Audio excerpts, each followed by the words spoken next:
ఈ ప్రపంచమంతా మాయా మోసం, అంతా వ్యాపారం వ్యాపారం. వైద్యో నారాయణ హరి అన్నారు. డాక్టరు దేవుడితో సమానం. అలాంటి దేవుడు టెస్టుల పేరుతో, అవసరాన్ని బట్టి అడ్వాన్సుల పేరుతో సామాన్య పేషెంట్స్ని పిండేస్తున్నారు.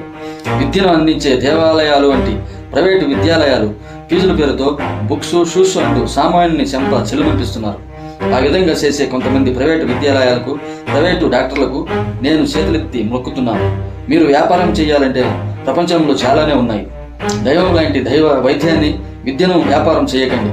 మన దగ్గర తగినంత అర్హత లేకుండా లక్షలు అప్పులు చేసి డాక్టర్లు అయ్యి స్కూల్స్ కట్టించి ఆ అప్పులు తీర్చుకోవడానికి, మీ వెనక 4 రాళ్లు పోగేసుకోవడానికి అత్యాశపడకండి.